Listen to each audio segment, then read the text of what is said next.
Demiral Zektar of the Hegemony High Command stared at the tactical display with growing unease. The blue dots representing human vessels moved across the hologram in patterns that defied every military doctrine known to the galaxy's three major powers. Where the hegemony expected retreat, humans advanced. Where logic demanded surrender, they improvised. "Impossible," muttered Fleet Commander Yeath, her chitinous fingers clicking against the command console. "Their supply lines are severed. Their main fleet is outnumbered 3-1.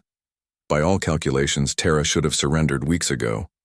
The war had begun 18 months earlier, when humanity refused to acknowledge hegemony superiority and submit to the Galactic Protection Compact.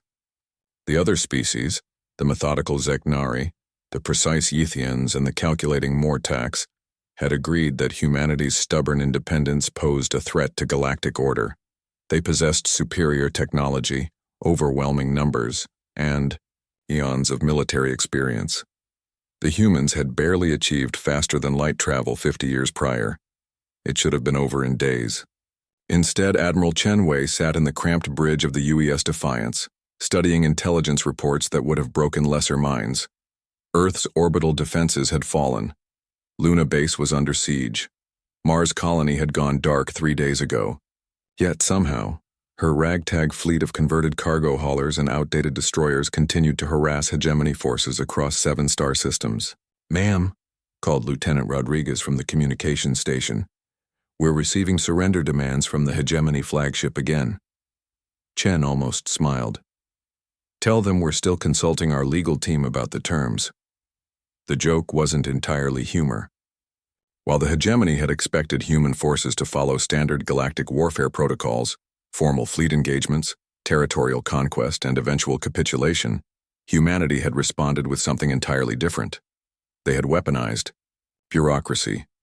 It started when Commander Jackson of the UES Resilience responded to a hegemony demand for surrender by requesting the proper forms, filed in triplicate, with appropriate governmental seals. When the confused Zeknari provided them, Jackson's crew discovered that hegemony military law required a 48-hour processing period for all surrender documentation. 48 hours that humanity used to evacuate 3 civilian colonies. The humans escalated from there.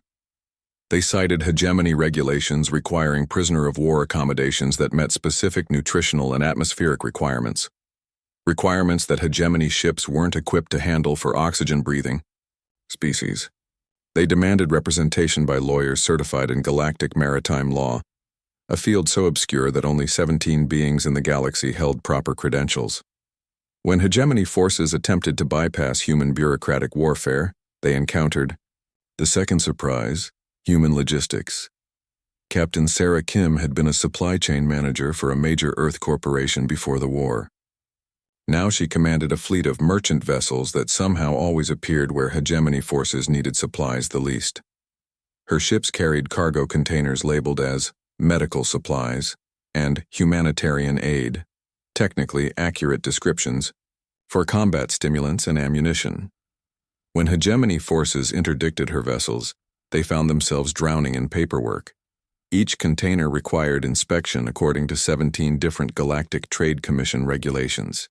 Captain Kim's crews had memorized every subsection, every exception, every appeals process. A routine cargo inspection that should have taken hours stretched into weeks. Meanwhile, human combat forces had abandoned traditional tactics entirely. Instead of protecting fixed positions, they protected ideas. When the hegemony conquered a human colony, they found infrastructure designed to fail gracefully. Power grids that distributed into thousands of micro-networks. Communication systems that rerouted through civilian devices, manufacturing facilities that required constant human oversight and would shut down safely if that oversight was removed. The Yeathians, masters of efficiency, found themselves administering populations that had perfected malicious compliance. Human civilians followed every hegemony regulation with such precise literalism that simple tasks became impossibly complex. A request for a population census resulted in forms that documented every pet, every houseplant, every microorganism in every residential hydroponic garden. But the greatest shock came when humanity introduced the concept of asymmetric victory conditions. Admiral Zektar learned this lesson when his forces finally surrounded the UES Defiance in the Kepler 442 system. Chen's ship was damaged, outnumbered, and had exhausted most of its ammunition. The Admiral expected the standard ritual of surrender. Instead, Chen broadcast on all frequencies. Admiral Zektar, you have successfully demonstrated the hegemony's military superiority. Congratulations. Your forces have conquered 12 human colonies, destroyed 40% of our fleet, and proven that your technology surpasses ours. You have won every engagement by traditional metrics.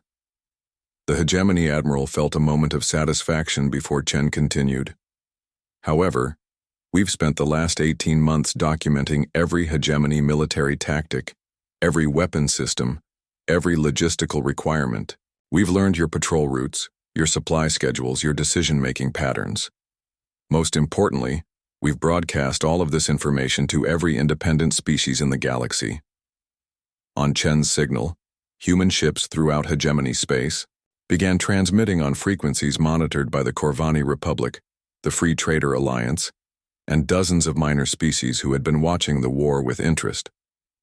The hegemony's military doctrine depends on overwhelming technological superiority and the assumption that lesser species will surrender when faced with insurmountable odds, Chen explained to her growing audience.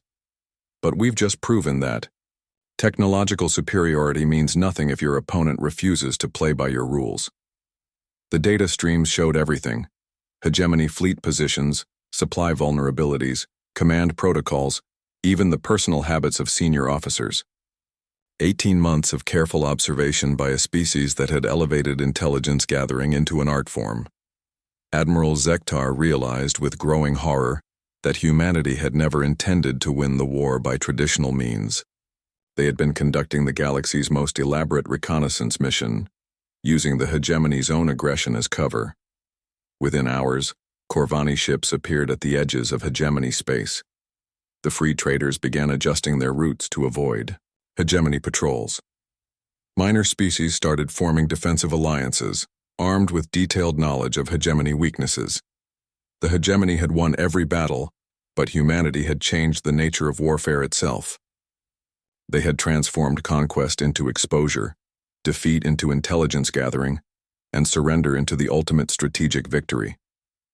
Chen's final transmission reached every corner of known space. To any species facing overwhelming odds, remember that victory doesn't always mean winning. Sometimes it means making sure your opponent can never fight the same way again. The war ended, not with humanity's surrender, but with the hegemony's quiet withdrawal from human space. They had learned that some species, when pushed to the breaking point, don't break. They evolve. And they teach the galaxy how to do the same.